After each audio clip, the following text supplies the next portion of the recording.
Sneakers and Cleats, the podcast. Welcome back to the Sneakers and Cleats podcast. It is Monday, May 12th. This is episode 195. I'm Matt Roy. It's Chuck McGinnick, Don Harris on tap. We got a lot going on. What's up, guys? What's up with you, Matt? Happy Monday, Matthew. Hello. How was the weekend? Good. Good? Yep, outstanding. Mother's Day, very eventful, very nice, and then a long day of work. That's fair enough. Yes. Got to see the grandbaby. It's always good. Yeah. It's fun times. So That's my life now. I'm gonna. Do you want to ask your question that you just asked beforehand, Bob? Because I think that's an interesting question. When do you stop buying your kids' Mother's Day gifts? How old do my kids got to be before I stop buying the Mother's Day gifts for my wife from them? 15. As soon as they start making their own money, right? No, I I don't mean, I know. think, I mean, That'd be nice. 15. I think at 15 they can save their allowance to get, like a $10 flower arrangement or something small. Or a card. I think I'm with Javi on this one, which is it never stops. That's been my experience. Yeah, mine too. So When I was 16, I started buying all my own gifts for everybody, but I was working, so like I had some money to spend, so I started buying gifts for everybody. I have a But child like that too that still does that. So Yeah. that's good. That's my mom, good natured. my mom or dad has not bought a gift from me from me to someone else in a long time. Yeah. See, I think my wife was not used to getting big Mother's Day gifts. So it was the thought. So whether that was a handmade craft when they were in elementary school or when they saved some allowance money for like a small HEB, like the kids would have me take them to HEB to get a flower arrangement, that they could afford, but they usually did it with their own money. Maybe I helped, but no, not now. So not 31 31 still going. and engaged now, right?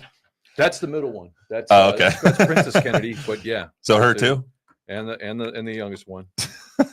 What I think we're learning is that Bob is a sap and he's a pushover. yeah. He's a Yeah. pushover. It's got girls. 100%. Whatever they want. That's just girl. That's just girl dad. Yeah, right it's there. girl dad. I got boys and they get their own stuff. We got Javi. Do you have a daughter?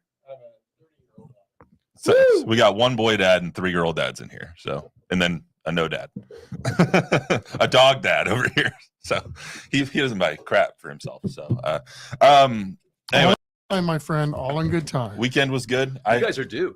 You guys haven't noticed. Don't say that. You guys, no one said anything. I shaved this weekend for the first time in like Oh, 2 yeah. months. Look at you. You told me to shave right before we left on Friday. I I didn't think. realize I had that kind of power. You didn't. It was getting itchy, but That's no, when I do it. finally That's the same thing. clean It shaven looks this week. good.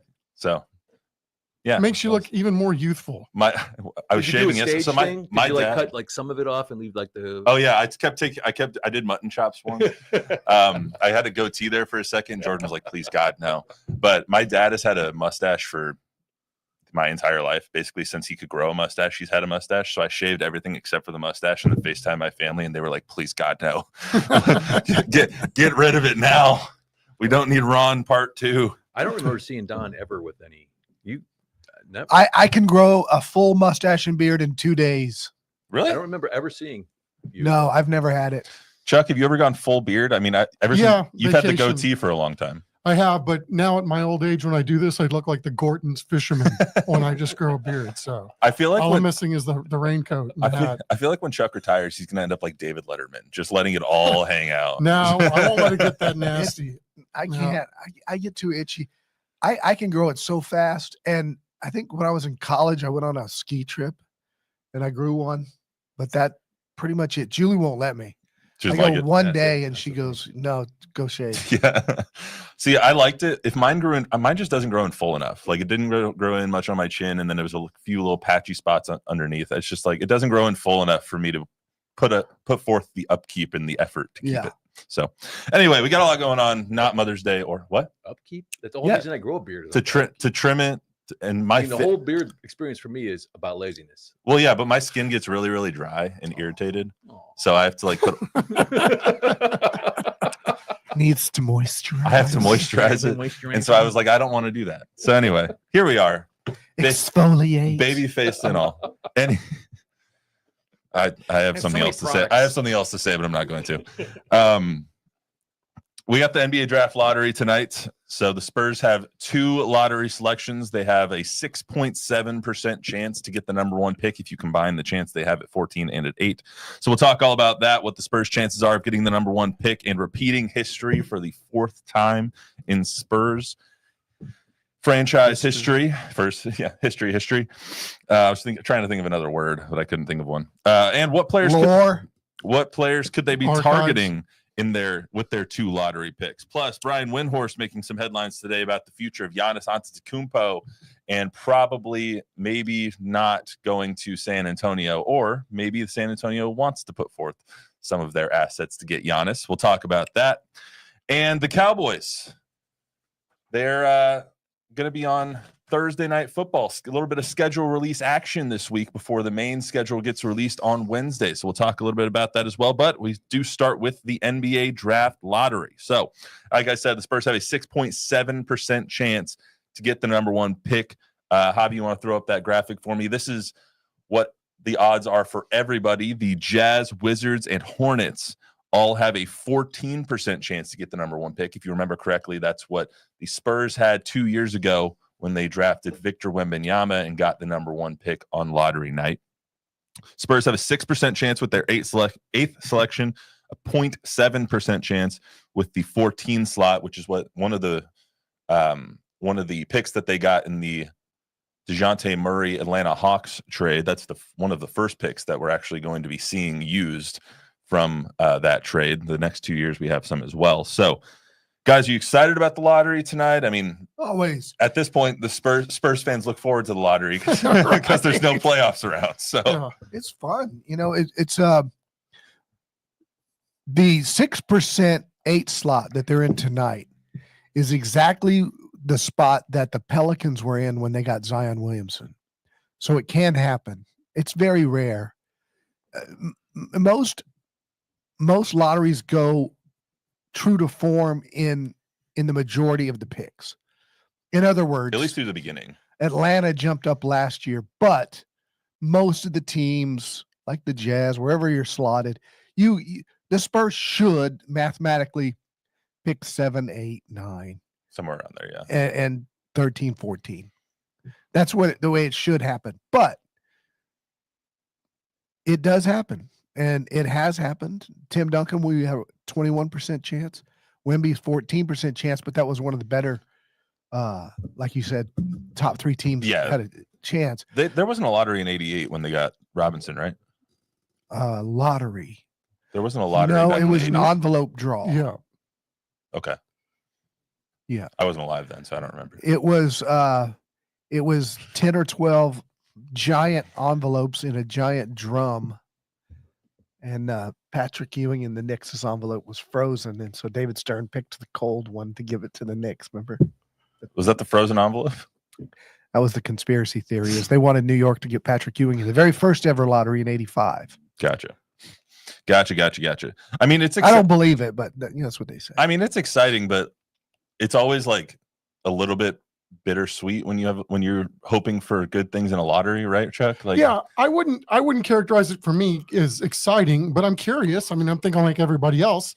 I'd like to see where they ultimately end up tonight. But yeah, we've done this so many years in a row, and here we are again. So there's some of that. And then, just harking back to last year too, everybody was excited. They had 2 picks in the top 8, right? And they felt like by number 8 wasn't even worth using, so they traded out for for future consideration. So again, I'll just go with I'm more curious than I am excited. This draft much different than last year's, though. Obviously, the number 1 pick, whoever gets it, is going to be Cooper Flagg. I mean, unless he breaks his leg or something, he can't play basketball anymore. He's going to be the number 1 pick.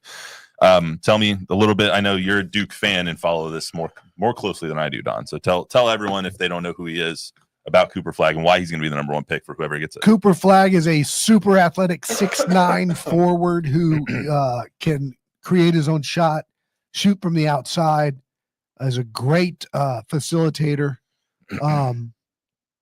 He was a college player of the year last year as a 17, then 18-year-old freshman. Should have been a senior year of high school, but he reclassified up to come out early and go to Duke. It was the player of the year. Before he ever played at Duke, he played in the Team USA summer camp with LeBron and Steph and all those guys as they were preparing for the Olympics. And when he got his chance to get in on the run, he called 3 plays in a row. He waved off his screener and called up a different screener so that he get the switch on LeBron. He wanted LeBron, and he abused LeBron on 3 consecutive plays, which he was the talk of this. Everybody knew he wasn't going to make the Team USA. He was on the select team. But at that moment, they said, oh, my goodness, this kid not only has talent, but he's got the moxie to want LeBron to guard him. He's a fantastic player. He's not generational like Wemby as far as upside, but he'll be a 10-time All-Star. Every so often you have these drafts where there's that number 1 player and then like 50 feet of crap and then the rest of the prospects. This isn't like that. Like Wemby was unequivocally the number 1 pick, but this draft is so much deeper than Wemby's draft was. It's so much deeper than last year's too. You brought up the trade of Rob Dillingham last year at the 8th slot. That's because at 8 you weren't getting a top tier player like you will be in this draft. If you get Con Knippel, or if you get let's just say Jaspers Yakachonis out of Illinois, like those 8 picks, those picks at 8 will be better than Rob Dillingham was last year at 8.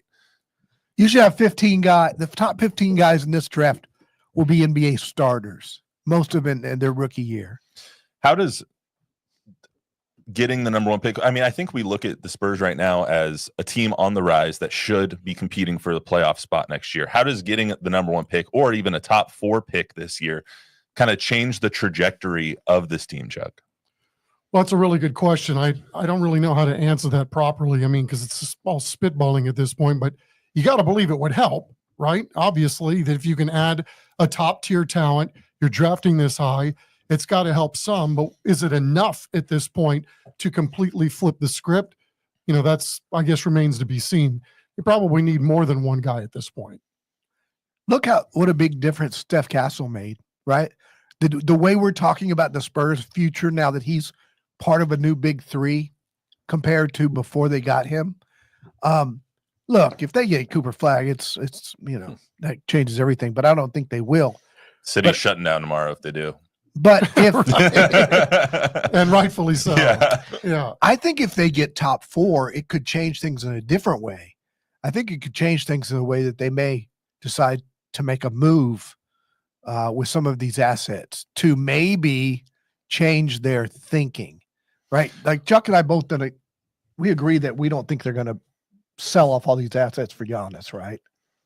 I think it depends, right? If you end up at 8 and 14, then maybe do you consider it? I mean, you got to pay somebody. I know the window, we've discussed this many times, right? Doesn't really match, right? Giannis is a 30-year-old. Does it really match long term? In the short term, though, I mean, if you're only going to end up with 8 and 14 in this draft, then maybe does Giannis become maybe more on the radar than we think he is as we sit here today? Well, here's my question when it comes to acquiring these young players. If you have 8 and 14, at some point, I think fans begin to get a little over it when you're just drafting and developing young talent. Like, is another Jeremy Sohan type player going to take this team to the next level? Is another Devin Vassell type player going to take this team to the next level? You have all these guys and these dudes that you've drafted over the last 7 years that have gotten you to a 22 and 60 record 2 years ago, 22 and 60 record last year, and a 36 and whatever it was, 46 record this year. At some point, you have to use these assets in a way to change things up. If you get the number 1 pick, obviously you're going to pick Cooper Flag and just be like, cool, awesome. Let's put that on the team and let's go run this thing back. But if you get a 2 and a 10, or if you get 4 and 13, do you do something with those assets that's not acquiring young players, but it is acquiring older players? I don't know, because you look at the team that's probably going to win the championship this year, and they went 20, 22, 47, and then boom, 2 years. I'm assuming you're saying 60. Oklahoma City. Yeah. And they might not make it out of the series with Denver. So, okay. I think they will, but it's okay. Whether they do or whether they don't, they've got the MVP, And then they've got Jalen Williams was a top 10, a 12 pick. Cason Wallace is really effective for them. Chet Holmgren. They've done it like the way the Spurs are doing it. They just happen to get better players, right? So the Spurs could have had Jalen Williams and they missed. And they took Sohan instead. Mm-hmm. And the Spurs could have had Alfred Şengün in Houston and they missed. They took Primo. And so you can do it through the draft with You have to hit on your players, right though. young pick. And now that they've got Castle and Fox and Wemby, I think they can make a significant, I think they can win 50 games next year, depending on what they do with the rest of their roster. You have to do what Oklahoma City did and go get the Hartenstein or somebody like that. But it doesn't have to be Giannis. It can be just a really good Hartenstein. You have to have those players to put around the guys. What I'm asking is a core of De'Aaron Fox, Wemby, Stephon Castle, Devin Vassell good enough to win a championship? No. Okay. Well, then you have to take these picks that you have from Atlanta. Not immediately. Well, okay. If I was to say, does that core, without adding another big name, in the next 5 years win you a championship? Maybe in 5 years, depending on how Wemby and Castle that's grow. the point, is if it's not going to win you a championship, then what are we doing? So you have to take some of these assets, and you can't have 17 second-round picks and 11 more first-round picks on your roster. It's just not going to happen. I think the question you have is, to use some of them. when do you make that move, right? Are they in a position right now? Like, if you think you've got a very competitive roster and you're ready to make that uber leap into the top echelon of teams, or you're giving yourself a chance to win, that's when you start adding some of these other guys that you can maybe bring in. And, when you're talking about free agency, is that time now? I mean, I don't know that it is. So, if you bring Giannis in, what is that going to get you? Is it going to make you a 40-win team? Is it going to make you a 50-win team? Is it going to make you a championship caliber team? There's no way of answering that, but my instincts tell me that even adding Giannis doesn't necessarily put you in a position to win a championship. So I don't know that the move at this particular moment is to go out and start talking about adding one of these super studs. Javi, since we're already talking about Giannis, let's switch over to the next super and play Windy here. So this morning on Get Up, Brian Winhorst, ESPN's Get Up with an exclamation point, which I made sure to put into the courtesy. Brian Winhorst said this. Number one, the Bucks do not control their first round pick for 5 years. That means if the Bucks are going to trade him, thinking that they're going to tank for the next 3 years and rebuild is not going to happen. They need quality players. And the other thing that you need to know is if you're going to trade Giannis to a team that's going to be a super team, getting that team's draft assets is not exciting because they're not going to be very high picks for the next few years. So you're going to look at teams that have players to trade and other teams' draft assets that they can trade besides theirs. So San Antonio and Houston. San Antonio and Houston. San Antonio and Houston. Pay attention there. Said it pretty strongly. He did? I think it's San Antonio and Houston. I could see why Spurs fans look at Giannis and say, awesome. Let's add him next to Wemby. Personally, I don't think it's a great fit. And I think I would rather have, contrary to what I just said about using these picks on young players, I think I'd rather have a VJ Edgecombe if you get a top 4 pick, or a Con Knipple, or Jasper Yakichonis, or like one of these younger players that can help you on the 3-point line, than a Giannis who's going to just clog up the middle even more when Wemby needs more room to operate as is. Well, I mean, there's a lot of difference between these young guys and Giannis. I think Giannis makes you an immediate contender. Does he match up with the timeline though? Because he doesn't. Because we hear we're not going to skip steps. No, and that's why I don't think they're going to do it. I fully expect the Spurs to, depending on where these guys are, to stay the course. Now, if something presents itself like De'Aaron Fox did, they will make that move. But I don't expect them to. I don't think they're excited about the potential of Giannis because of what they would have to give up. They would have to give up a ton to get Giannis. Let me ask you this. if the Spurs traded for Giannis, and this was the deal, Devin Vassell, Harrison Barnes for salary reasons, Keldon Johnson, maybe even Jeremy, and let's say the higher of the 2 picks this year, the Atlanta pick in 27 and the Spurs pick in 29, and then 2 pick swaps in 26 and 28. Is that too much? That's basically 5 first-round picks and all of your young talent, except for Steph Castle and Wemby. I think you find people that would be on both sides of that.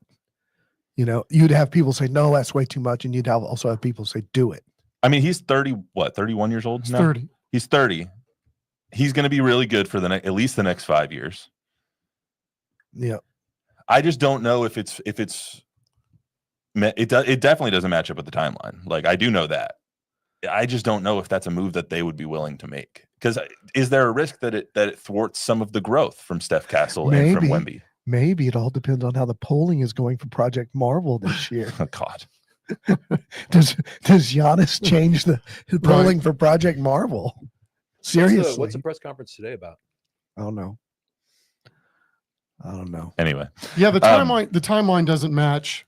And I don't know that I would jettison that many of this roster. And then, because then you have to think, well, does then Giannis coming here make you win even that many more games next year based on who you just got rid of that learned how to play together and all the other things that went along with playing together this year? It just doesn't make a lot of sense in a lot of ways. There's a lot of, they're spitballing the Rockets too. I mean, like, does it make a lot of sense for them? I mean, that looks to me a young up and coming team, draft and develop team. They're right there. Does he even make sense going to Houston? Again, you keep seeing all these things, right? Giannis wants to go to a state where there's no state income tax. I bet he does. They all do, right? I mean, ultimately, you want more dollars in your own pocket, but it just doesn't feel like this is super authentic at this point. And I think the Spurs have been, if you look at them and you listen to what Brian's told us for 3 years now. Brian Wright, not Brian Winhorst. Yeah, the model is Oklahoma City's model. I just don't know if their young players are as good as Oklahoma City's young players. And I think that's fair to think. I mean, Williams is nowhere near Sohan is nowhere near as good as Williams. Devin Vassell is comparable to Williams, but I don't think he's as good. He's never made an all-star team. Yeah, I mean, and never will. Then that also begs the question: when do you start cutting bait on some of these young guys? Like you have to start this offseason. You have to start evaluating these guys with a very finely toothed comb if you're going to keep picking a VJ Edgecombe or that's just one of the names that Jeremiah Fears, Jace Richardson, Kamon Malawak, like any of these guys, Ace Bailey, any of these guys in the top 10. If you're going to keep picking in the top 10 every year, you have to start getting rid of the guys that are making you pick in the top 10 every year. Right. And these guys are going to be cheaper. Yeah. And what have I been saying for 3 years now? Devin Vassell, Keldon Johnson, Sohan, they've got a glut at this wing. Lengthy wings. Right. And so I think they should do it again this offseason. I think they should consider moving Vassell, who's a very good player,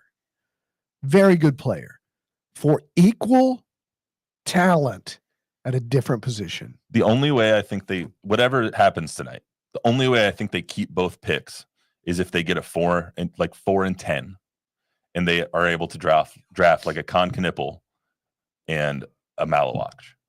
That gives you your center, which can take some heat off of Wemby and let him go outside, and that gives you your 3-point shooting. That's the only way I think they draft 2 players and keep both players. I like both those guys. Plus, they're both dookies. So I said like that. I know you do. I don't like Edgecombe. I like Edgecombe a lot, but he can't shoot it. He can try. Neither could Stephon Castle. Yeah, true. He's bouncy. He can jump out of the gym. There's a lot of really good players. There's a lot of upside for a lot of these guys based on their age. Yeah, Dylan Harper and Ace Bailey out of Rutgers. Trey Johnson out of Texas is phenomenal. Jeremiah Fears was the only reason that Oklahoma made the tournament, basically. He's really good. Jace Richardson is incredible. All these guys are very, very good. How are they going to be on the next level? Obviously, none of us know that, but I do know that tonight is going to have all eyes from San Antonio on ESPN For sure. at 6:00. Excuse me. All right, let's get to the Cowboys here. So the NFL announced the first game of the season today. NBC's voice of Sunday Night Football, Mike Tirico, went on the Today Show this morning, announced the first game of the NFL season will be, and it's very important to Texas. All right, then I'll tell you. Tell me. It's the Dallas Cowboys. Let's go! We will start the season on September 4th in Philadelphia with one of the great rivalries. It's been a quarter century since the Cowboys and the Eagles have played week one. Dallas, new coach in Brian Schottenheimer, Dak Prescott back against Jalen Hurts, 2,000-yard rusher Saquon Barkley, and the Philadelphia Eagles. What a way to start what begins the 20th year of Sunday Night Football. It's very, very interesting that they chose the Cowboys because usually you have the Eagles and the Cowboys playing twice from the last 6 weeks of the season, not to start the season off. So I thought that was a really interesting pick. When they had, I mean, the Lions are going to be on the Eagles schedule this year. You could have chosen the Commanders, put Jaden Daniels in prime time. No, they choose at the tried and true method of putting the Dallas Cowboys on primetime football to just get some eyeballs to open the season. Nobody brings people to the TV like the Dallas Cowboys. Even coming off the year that they came off of, I mean, this is more proof, if anybody needs any more, that they're still the biggest brand in sports TV history. Yeah. The line is already out for that game. Really? Anybody want to guess what it is? Eagles Even though I said minus 5.5. wrong. Eagles -8. Right in between those two. They're at 7. I think it opened at 6.5. It's already a 7. So are the Eagles a touchdown better than the Cowboys are? I don't think so. Ask Dak Prescott and his career record against the Eagles. 9-4. Yeah. So I would take the Cowboys as we sit here today. I mean, we'll get the full schedule on Wednesday, and we'll break all that down on Thursday on Sneakers Cleats podcast right here at 1:00. But I think the Cowboys might surprise a lot of people this year. I believe in them more this year than I did last year. I believe in them more than I did a month ago. I think what they've done with their roster is commendable compared to what I thought they were going to do after last year's offseason of nothing. I think what they've done this offseason has made them a much better team. That game being the first week. I won't pick them to win 7 games this year. He'll pick them to win 8. That game being the first game of the season, though, is kind of the tone setter for the Cowboys for the entire season, too. Because if you lose to the Eagles week 1, then you're basically 0-2, not 0-1 because it's a divisional game at that point. And obviously, there's no I think there hasn't been a repeat champion in the NFC East for like the last 15 years. So that's going to be, okay, is the Cowboys or the Commanders going to be the next NFC East champions? And we'll get a very good litmus test on that opening Thursday night. Well, they opened up against the Giants for like 100 years in a row. Yeah, and they kicked the crap out of them every year. They opened against Tampa, remember? And they played I think it was Tampa. We're coming off their Super Bowl championship, and they lost that game. And then I think it ended up winning 12 or 13 games that year. No, so. Eli used to kill the Cowboys on opening night. I mean, they haven't won against the Cowboys very much in the last like 7 years. Correct. So, correct. I mean, I'm going way back. Dak against the Giants is like surefire. Just bet on the Cowboys. Dak against the division is pretty darn good. Hence why most years are in the playoffs. Yeah, we'll talk more about that on Thursday. The entire NFL schedule comes out on Wednesday afternoon. There is a couple of games that come out today, though. Fox and Amazon, I think, are announcing a game today. What was it? CBS tomorrow, and CBS and Amazon, I think, announce another game tomorrow, and then Netflix announces their games in the international games on Wednesday before the huge announcement on. God, who doesn't have games now? Yep. I don't know. Who else? Hulu? Does Hulu have games? Amazon, Netflix. Perhaps. Oh, ESPN announces the game tomorrow as well. Yeah, Roku. Anyway, Bob, anything before we get out of here? Hanover Fist wanted to say Happy Monday to the Hanover crew. Fist. Hanover Fist. That's a he's always in there. And there's some comments if you go back and watch the stream, a lot of comments about Giannis and the Spurs. I mean, it's a talker. People want to see him here. I just don't think it's going to happen. Does he want to come here? Why wouldn't he? Why wouldn't he? That could isn't that kind of like a Get him Fox situation? Want to come here, get a little cheaper? We'll get him some churros. Well, Fox had other reasons that he wanted to come here. His wife is from here, and all that good stuff. Plus, he was from Houston, just 2.5 hours away. It's not like Giannis wants to be traded to Greece. So it's not like he's going back home. Hey, does somebody here know Thelma Mason? Because she said, "Good morning, sweetheart." No. We're not talking. If they do, we're not saying. On that note, No. Jordan, I don't know her. Thelma. Thelma. Where's Louise? Oh, Oh, I was thinking Scooby Doo. that's Velma. Oh, Velma. My bad. Come on. My bad. That's a bot. I get those on Facebook. I'm just Good glad. morning. I'm glad you know what a bot is. You get that. Can I ask you a question? Yeah. Do you have a minute? Are you the Prince of Malaysia asking for your bank account information? So can I ask you what your Val favorite from soccer France. team is? Val from France also said hello to everyone. what's going on? Bonjour. Comment Bonjour. Bonjour. All right, that's all we got for you on Sneakers Cleats podcast today. Remember, download, rate, review, subscribe, give us a 5-star rating, tell a friend, tell an enemy. We'll be back on Thursday. Lottery recap. Hopefully, we got Cooper Flag. If we do get Cooper Flag, I guarantee you there's going to be a lot of crap going on tomorrow in San Antonio. People are going to be honking all over the place. They're going to be honking all over the streets tomorrow. Can but you imagine? I actually can't imagine. I You got a can't either. 6.7% chance. But If Cooper Flag goes to the Spurs tonight, construction begins on the new arena tomorrow. stakes in the ground. Bombs are going off around the Institute of Texan Culture to get that thing on the ground immediately. We'll have a whole breakdown of the Cowboys and Texans schedule on Thursday as well. We'll see you then.